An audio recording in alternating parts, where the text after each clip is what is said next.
সমগ্র ভারতবর্ষে ছড়িয়ে ছিটিয়ে রয়েছে দেবাদিদেব মহাদেবের অজস্র জাগ্রত মন্দির। তার মধ্যে অন্যতম একটি মন্দির হল তারকেশ্বর মন্দির। বাবা তারকনাথ হলেন ভগবান শিবের একটি উগ্র রূপ, যিনি সমুদ্র মন্থনের সময় হলাহল বিষ পান করেছিলেন। অনেকেই হয়তো জানেন না, গোটা পৃথিবীতে তারকেশ্বর মহাদেবের কেবলমাত্র দুইটি মন্দির রয়েছে। প্রথমটি হল কাশী মণিকর্ণিকা ঘাটে, যেটি কাশী বিশ্বনাথ, আর দ্বিতীয়টি হল পশ্চিমবঙ্গের হুগলি জেলার তারকেশ্বর, যা বাবার বাড়ি নামেও পরিচিত। একটি শিলার দুই মুখ দুই দিকে প্রকাশ পেয়েছে, একটি তারকেশ্বরে আর একটি কাশী বিশ্বনাথে। এই জ্যোতির্লিঙ্গটি হল স্বয়ম্ভু শিবলিঙ্গ, অর্থাৎ নিজে থেকেই ভূমি ভেদ করে আবির্ভূত হয়েছেন। মনে করা হয় এই তারকেশ্বর মন্দিরে যদি কোনো ভক্ত মানত করে বাবা ভোলানাথের পুজো করে থাকে, তাহলে তার মনস্কামনা নিশ্চিত রূপে পূরণ হয়। তাই দূর দূরান্ত থেকে এই মন্দিরে ভক্তের আনাগোনা লেগেই থাকে। কিন্তু বিশেষ করে এই শ্রাবণ মাসের প্রত্যেকটি দিন, শিবরাত্রির দিন এবং চৈত্র সংক্রান্তির দিন ভক্তদের ভিড় উপচে পড়ে তারকেশ্বর মন্দিরে। কিন্তু জানেন কি, প্রায় 295 বছরের পুরনো এই মন্দিরের ইতিহাস? কিভাবে আবির্ভূত হলেন স্বয়ং ভোলানাথ? কি এমন রয়েছে এই প্রাচীন শিব মন্দিরে? কেনই বা এখানে দেশ বিদেশ থেকে বিপুল ভক্তের সমাগম হয়? পৌরাণিক তথ্য অনুযায়ী তখন সমগ্র ভারতবর্ষ জুড়ে চলছে মোগল সাম্রাজ্য আর ইস্ট ইন্ডিয়া কোম্পানির অত্যাচার। সেই সময় পূর্ব উত্তরপ্রদেশের নিবাসী রাজা বিষ্ণুদাস এবং তার ভাই ভারমল্ল ও তার সমগ্র পরিবার সমেত চলে এসেছিলেন পশ্চিমবঙ্গের হুগলি জেলায়। রাজা ভারমল্লর গোশালায় একটি গরু ছিল। গরুটির নাম ছিল কপিলা গাই। তিনি গোশালার সকল গরুদের লালন পালনের জন্য ও গোচারণের জন্য মুকুন্দ ঘোষ নামে গোপালককে কাজে রাখেন। আজকে তারকেশ্বর মন্দির যেই জায়গায় অবস্থিত, সেখানে একসময় গভীর জঙ্গল ছিল। গোপালক সেই সময় কপিলা নামক এই গরুটি আরও অন্যান্য গরুদের ওই জঙ্গলে গোচারণের জন্য নিয়ে যেতেন। এইভাবে কিছুদিন চলার পর রাজা ভারমল্ল লক্ষ্য করলেন ধীরে ধীরে গোধুগ্ধর পরিমাণ কমে যাচ্ছে। তিনি গোপালক মুকুন্দ ঘোষকে ডেকে তার কারণ জানতে চাইলেন, কিন্তু গোপালক নিজেই আশ্চর্য হয়ে গেলেন এই ঘটনা শুনে।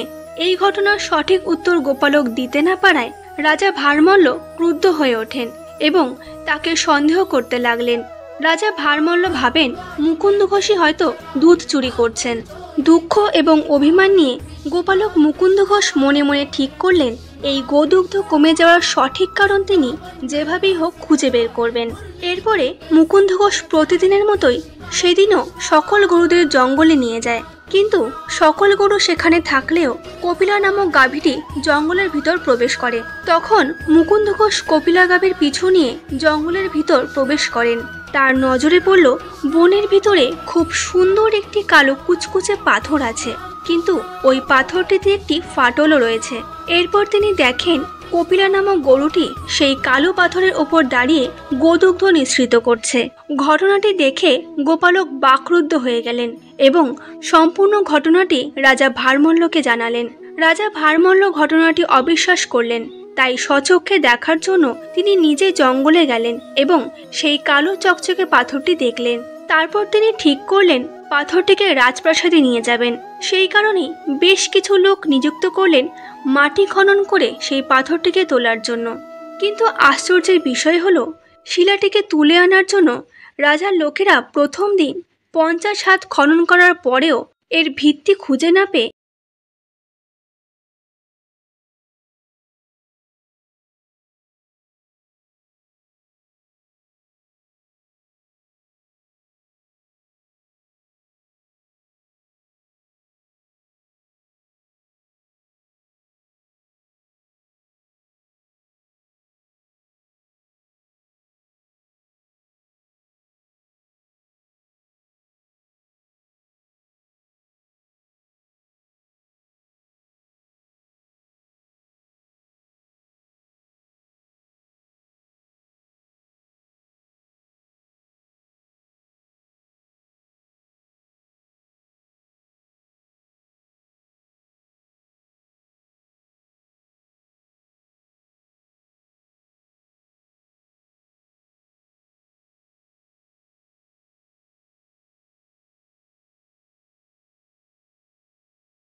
আছে যা এই পুকুরটির সাথে যুক্ত আছে।